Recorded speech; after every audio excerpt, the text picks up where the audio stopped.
आखिर कनाडा का 80% हिस्सा खाली क्यों पड़ा है? आपको ये जानकर हैरानी होगी कि कनाडा की जनसंख्या उतनी ज्यादा नहीं है जितनी आपको लगती होगी। असल में कनाडा की जनसंख्या बहुत ही कम यानी कि लगभग 3.80 करोड़। आपको बता दें कि क्षेत्रफल के मामले में कनाडा इस पृथ्वी की सेकंड बिगेस्ट कंट्री है। कनाडा का क्षेत्रफल 9.98 मिलियन वर्ग किलोमीटर है। मतलब कनाडा का टोटल एरिया इसे दुनिया का दूसरा सबसे बड़ा देश बनाता है। अगर इसका केवल लैंड एरिया भी देखा जाए तो भी ये दुनिया का चौथा सबसे बड़ा देश है। मगर फिर भी वहां की जनसंख्या इतनी कम क्यों है? जनसंख्या में तो ये 37वें स्थान पर आता है। दुनिया की कुल जनसंख्या का केवल 5% हिस्सा ही कनाडा में रहता है। आपको बता दें कि कनाडा का लगभग 80% हिस्सा खाली पड़ा हुआ है। उस हिस्से में कोई रहता ही नहीं है। आज इस वीडियो में हम आपको बताएंगे कि क्यों कनाडा का इतना ज्यादा हिस्सा खाली पड़ा हुआ है। ऐसा क्या है उस हिस्से में कि लोग वहां रहते ही नहीं है, और ऐसा क्या है बाकी के हिस्से में कि वहीं पर लोग इतना ज्यादा जाकर बसना पसंद कर रहे हैं। दोस्तों, कनाडा एक बेहद ही ठंडा देश है। आपको बता दें कि कनाडा के कुछ हिस्से इतने ज्यादा ठंडे हैं कि वहां कोई भी इंसान सही सलामत टिक ही नहीं सकता। कनाडा इतना बड़ा है मगर फिर भी कनाडा में रहने वाले लोग थोड़े से लैंड एरिया पर रहते हैं। कनाडा की ज्योग्राफी इतनी यूनिक है कि वो कनाडा को सबसे अलग बनाती है, मगर साथ ही ह्यूमन लाइफ के लिए काफी हद तक अनफ्रेंडली भी बनाती है। कनाडा की आबादी का बहुत बड़ा हिस्सा कनाडा के एक छोटे से हिस्से में बसा हुआ है। इसमें रेड कलर वाला हिस्सा, जो हिस्सा अमेरिका के साथ सीमा साझा करता है, यानी अमेरिका और कनाडा जिस सीमा से बटे हुए, उस सीमा के 180 किलोमीटर के भीतर कनाडा की 80% आबादी निवास करती है। और इस रेखा का नाम 49वीं पैरालाइन लाइन है। ये रेखा दुनिया की सबसे बड़ी रेखा है जिसकी लंबाई 8,891 किलोमीटर है। कनाडा 7 भौगोलिक क्षेत्रों से बटा हुआ है। The Canadian Shield, the Interior Plains, the Great Lakes St, Lawrence lowlands, the Appalachian region, the Western Cordillera, Hudson Bay lowlands and the Arctic Archipelago. यहाँ पर दोस्तों कनाडा प्रशांत महासागर से अपने पश्चिमी तट पर पूर्व में अटलांटिक महासागर तक फैला हुआ है, जिससे साफ पता चलता है कि कनाडा कितना विशाल है। कनाडा 3 महासागरों से, प्रशांत महासागर और अटलांटिक महासागर के साथ ही आर्कटिक महासागर से भी जुड़ा हुआ है। इसीलिए यहाँ भी मौसम में गर्माहट होने का तो सवाल ही पैदा नहीं होता। कनाडा की कोस्ट लाइन की लंबाई 2,02,080 किलोमीटर है। कनाडा में जितना नॉर्थ की तरफ यानी जितना उत्तर दिशा में जाएंगे उतने ही ठंड, चट्टाने और बर्फीली सराउंडिंग्स मिलेंगी, क्योंकि ये रहने के लिए बिल्कुल भी सूटेबल नहीं है। साउथ ईस्ट से साउथ वेस्ट तक ज्यादा लिवेबल एनवायरनमेंट है। वहाँ जियोग्राफिकल डाइवर्सिटी है। हरी भरी घाटियों से लेकर ड्राई वैलीज तक सैंडी डिजर्ट और कहीं कहीं मैदानी इलाके भी है जो इंसानों के रहने लायक भी है। बात करें कनाडा के वेस्ट की तो ये पैसिफिक ओशन से लगता है।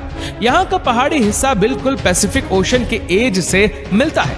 यहाँ से दूर जब पूर्व की तरफ बढ़ते हैं तो चट्टानी पहाड़ वाला हिस्सा आ जाता है, जहाँ से ब्रिटिश कोलंबिया का बॉर्डर लगता है। यहाँ ग्रीन फॉरेस्ट और वाइल्ड लाइफ है जिसके लिए कनाडा जाना जाता है।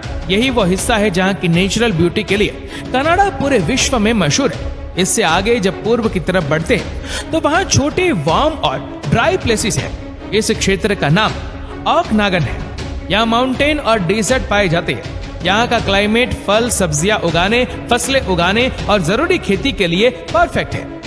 उसके बाद का हिस्सा कैनेडियन प्रायरी के नाम से जाना जाता है, जिसमें अल्बर्टा, सस्क्वेचुआन और मनीटोबा के प्रोविंस शामिल है। यहाँ खुले और समतल मैदान है और ये जगह खेती के लायक भी है। ये जगह कैनेडियन एग्रीकल्चर का बेस है। सबसे ज्यादा खेती कनाडा में यहाँ पर होती है। उसके बाद आता है सेंट्रल कनाडा, जहाँ पर कनाडा के सबसे ज्यादा पॉपुलेटेड एरियाज है। ओंटारियो और क्यूबेक कनाडा की ज्यादातर आबादी बसती है। इन दोनों ही जगहों पर हजारों लेक्स है और कई रिवर्स है, इसलिए यहाँ का मौसम भी ठंडा ही रहता है। और इन दोनों जगहों की सबसे ज्यादा पॉपुलेशन रहती है ग्रेट लेक्स और सेंट लॉरेंस लॉलैंड में। यहाँ की फार्मलैंड भी फर्टाइल है और सेंट लॉरेंस रिवर भी बहती है जो सीधा अटलांटिक ओशन तक जाती है। आगे चलकर अटलांटिक प्रोविंस से शुरू हो जाते हैं। कनाडा का एक्सट्रीम नॉर्थ इलाका सबसे खतरनाक है। किसी इंसान के जीवित रहने के लिए यहाँ ट्रैकिंग करने की किसी की हिम्मत भी नहीं होती। यहाँ पर पॉलर बियर्स, सील्स, मार्वेल्स जैसे खास तरह के एनिमल्स भी पाए जाते हैं। दोस्तों, कनाडा का 60% से भी ज्यादा हिस्सा ओंटारियो और क्यूबेक में ही रहता है। लगभग 20% ब्रिटिश कोलंबिया और अल्बर्टो में, Prince Edward island, north west territories, Yukon और नूनावुत की आबादी तो 1% भी नहीं है। बात करें कनाडा के मौसम की, तो जिन एरिया में लोग रहते हैं वहाँ का टेम्परेचर दिसंबर से मार्च तक -20 डिग्री सेल्सियस रहता है। इसीलिए कनाडा दुनिया के सबसे ठंडे प्रदेशों में से एक माना जाता है। कनाडा में कुल 31,752 लेक्स है, तो मौसम का ठंडा होना तो जाहिर सी बात है। दुनिया में जितनी भी नेचुरल लेक्स है उनमें से 50% केवल कनाडा में ही है। कनाडा के लगभग 9% हिस्से में लेक्स ही है। Heavy snowfall, ice winds, slippery और फ्रोजन स्ट्रिप्स, ये सब यहाँ आम बात है। नॉर्दर्न कनाडा के बारे में बताया जाता है कि यहाँ 24 घंटे सनलाइट देखी जा सकती है।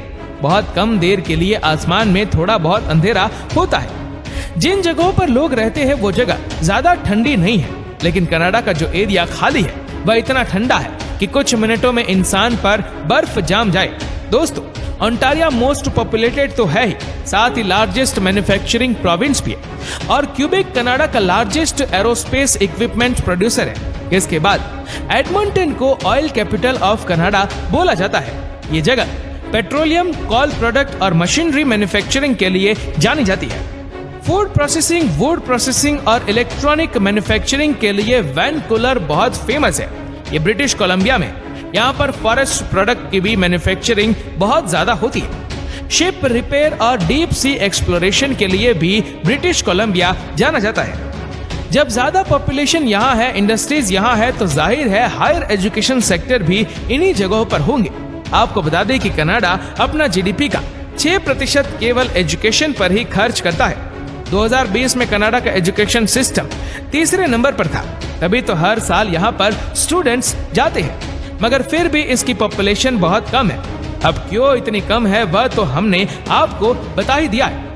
कनाडा के नॉर्थ का तो ज्यादातर एरिया ऐसा ही है जहाँ नाम मात्र की खेती भी नहीं की जा सकती। वह एरिया ह्यूमन पॉपुलेशन को बिल्कुल भी सपोर्ट नहीं करता है। तो दोस्तों, उम्मीद करते हैं कि ये वीडियो आपको पसंद आई होगी। आपको ये वीडियो कैसे लगी नीचे कमेंट करके जरूर बताएगा, और अगर आपको वीडियो अच्छा लगा हो तो इस वीडियो को लाइक करिएगा, शेयर करिएगा ज्यादा से ज्यादा लोगों तक, और ऐसी ही और भी रोचक जानकारियों के लिए सब्सक्राइब करें हमारे यूट्यूब चैनल को और फेसबुक पर फॉलो करें हमारे पेज को। धन्यवाद।